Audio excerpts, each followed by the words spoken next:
காவடி மற்றும் தைப்பூசத்தின் கதை நீண்ட காலத்திற்கு முன்பு ஒரு சிறிய கிராமத்தில் இடும்பன் என்ற ஒருவன் வாழ்ந்து வந்தான்.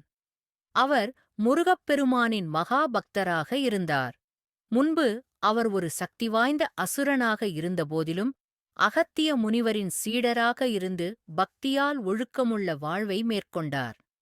ஒருநாள் அகத்திய முனிவர் இடும்பனிடம் கைலாசமலையிலிருந்து சிவகிரி மற்றும் சக்திகிரி என்னும் 2 புனித மலைகளை தென்னிந்தியாவிற்கு எடுத்துக்கொண்டு வருமாறு கூறினார். இடும்பன் தனது வலிமையால் ஒரு மரக்கோலுக்கு காவடி மலைகளை இருபுறமும் கட்டி அதைத் தன் தோளில் தூக்கிக் கொண்டு பயணம் தொடங்கினார். பாதையில் இடும்பன் பழனி அருகே தங்கிச் சிறிது ஓய்வெடுக்க முடிவு செய்தான்.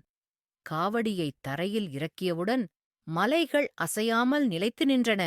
மறுபடியும் தூக்க முயன்றபோது ஒரு சிறுவன் எதிரில் தோன்றினான்.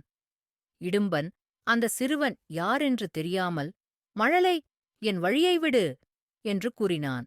ஆனால் சிறுவன் மறுக்க இருவருக்கும் வாக்குவாதம் ஏற்பட்டது.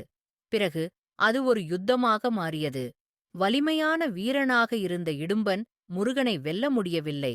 அப்போதுதான் இது தெய்வீகமான பரீட்சை என்பதை உணர்ந்து இடும்பன் முழுமனதுடன் முருகனை சரணடைந்தான். அவனது உண்மையான பக்தியை உணர்ந்த முருகப்பெருமான் ஒரு வரம் அருளினார்.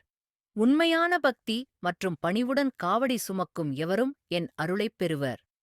அதன் நினைவாக தைப்பூசத் திருவிழாவில் முருகப்பெருமானின் அருளை நாடி பக்தர்கள் காவடி எடுத்துச் செல்கின்றனர். இது தொல்லியங்காலமாகத் தொடரும் புனித வழிபாடு. கதையின் போதனை: நம்பிக்கையும் பக்தியும் அனைத்தையும் கடந்து வெல்லும். முழு மனதுடன் சரணடைந்தால் இறையருள் நிச்சயம் கிடைக்கும். முருகா அரகர அரோகரா.